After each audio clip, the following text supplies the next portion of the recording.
travels the lands, killing monsters for coin.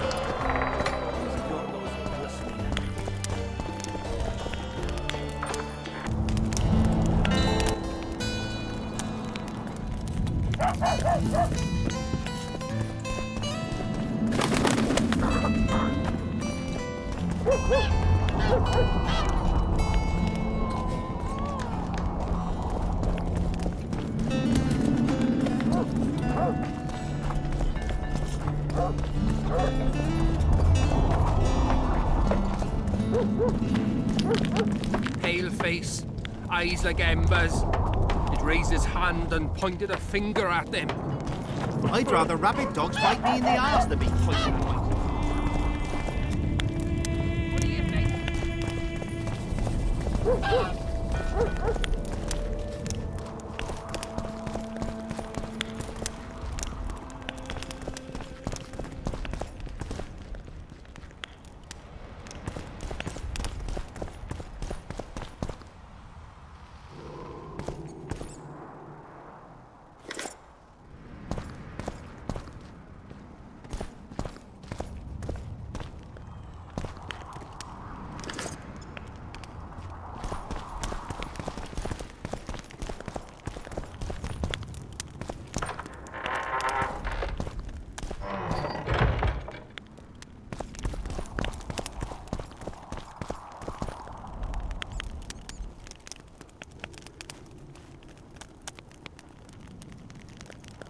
You missed quite a scrap, gentlemen, and an opportunity to slay a monarch.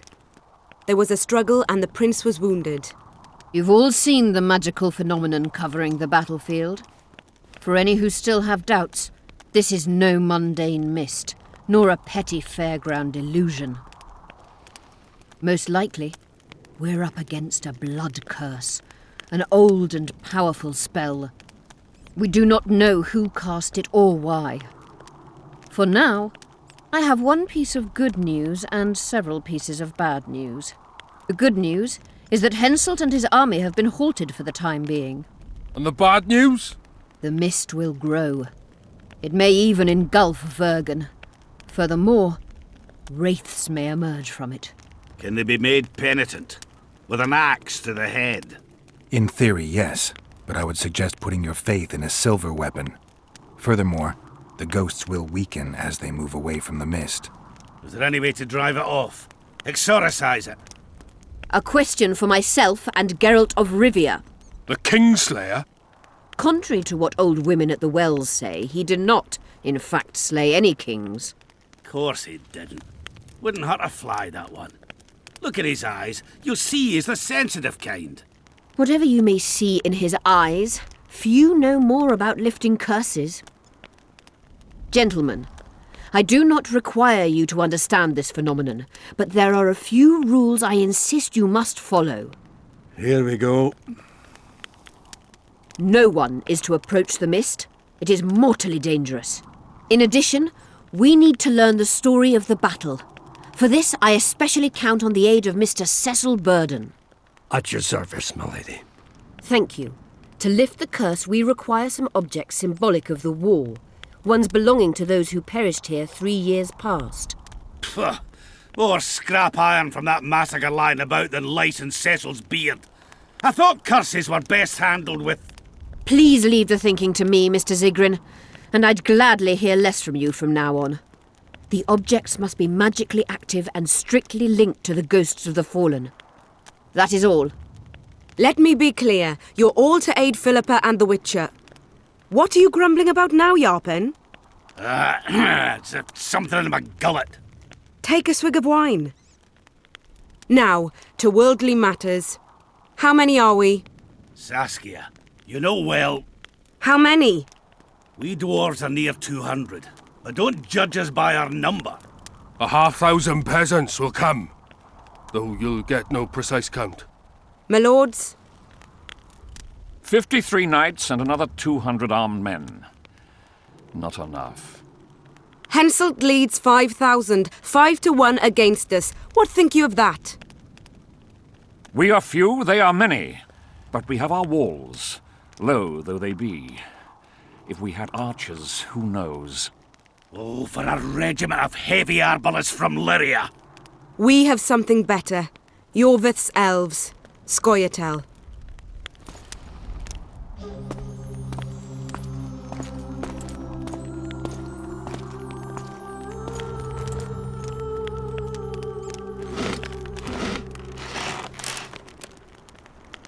Gentlemen, I give you Yorvith.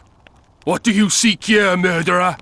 100 of the North's best archers await your orders, Dragon Slayer. You wished for archers? Here they are.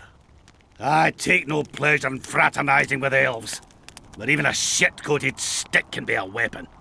He burned down the villages of many in my horde. The free peasantry is one thing, but a criminal with a price on his head in all the Northern realms? This is too much.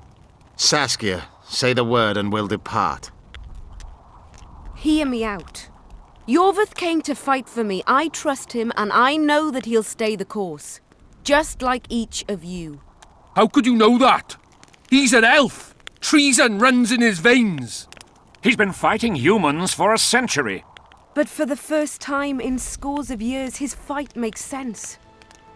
The Scoia'tael know no peace. They've died for Nilfgaard, for the Valley of the Flowers, in vain.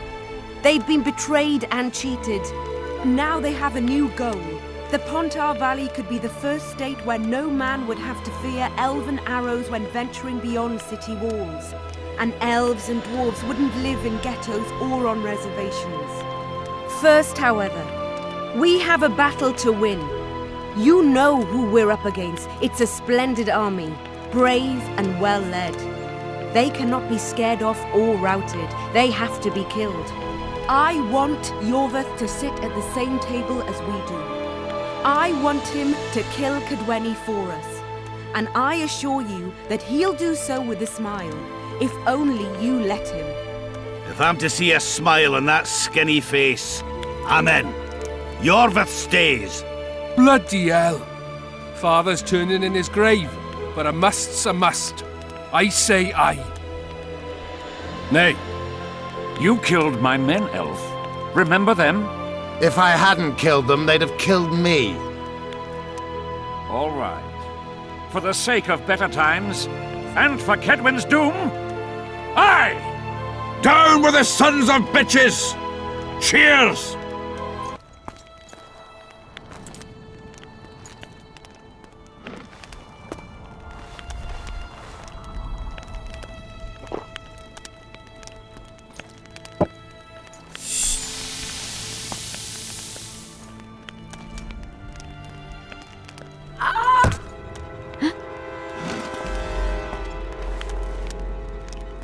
Poison! She's dying. Take her somewhere safe and guard her with your lives. I'll gather what I need and join you soon. I'll place my best warriors on watch. Quickly, lads! A litter!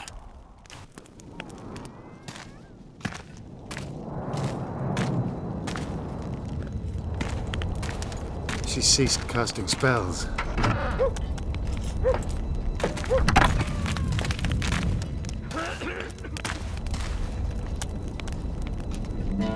Saskia, is she alive? In a manner of speaking.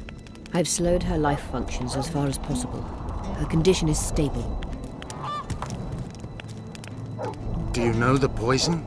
Thaumadour, commonly known as mage pain. It has a terrible reputation. An antidote must exist. What can we do? Treatment will require herbs, magic, and blood. Not ordinary blood, I presume. Correct. We require royal blood. Could use Letho right now. The nearest king is on the other side of the Mist of Wraiths. You misunderstood me. It need not be the blood of a ruling monarch. It is the genotype contained in royal blood that is required. Kings issue from ancient dynasties. Over the ages, to survive, rulers needed exceptional resistance and strength. As royal dynasties rarely admit common blood, the strength of their genes remains great. I shall employ self-healing genetic therapy that will teach Saskia's body how to rid itself of the poison. You'll have her drink human blood. No, I shall inject it directly into her heart. What kind of herbs are we talking about? I'll need a subterranean variety of purple foxglove, known to the dwarves as the Immortelle, and an elven rose of remembrance. Where will we find Immortelles? They grow deep beneath the earth, which should not be a problem as Vergen lies on top of a mine. How will they help Saskia? Mage pain wreaks havoc in internal tissues. The Immortelle will help restore them. Triss had a rose of remembrance. She claimed the flowers are exceptional. Long ago, the Enshe who succeeded in cultivating the roses enjoyed great respect, Times have changed. as have elves. There are no elven gardens nearby. We must return to Flotsam. Triss has a rose of remembrance from Flotsam. It's her we need to find. What else do you need to heal Saskia? Thaumadour is a self-perpetuating substance. Any incursion into a cluster of poisoned cells causes an immediate chain reaction. Each tainted cell that is removed is replaced by 10 new tainted cells. To interrupt this reaction, I'll need an ungodly amount of the power. A water or air genie, or one of the 20 legendary rings of power would be best. One to bring them all and in the darkness bind them. Right. And then I'll have to run barefooted to the top of a volcano. All right, all right. Let's forget the rings. I need a vast quantity of the power, no matter the source. Find something. An Immortelle, a rose of remembrance, royal blood and magic sounds like a fairy tale. A poor one at that. No prince's kiss to top things off. I wish it were a fairy tale, especially a poor one, as a happy ending would then be inevitable. May I count on your help, Geralt? You may. What about the Battle of Wraiths? I must first see if the spells keeping Saskia alive are in order. Then we'll consider how best to send the spectres to their rest. Actually, you could tend to that yourself. Ask the locals about the battle. Maybe you'll learn something. In that case, I shall search for the poisoner.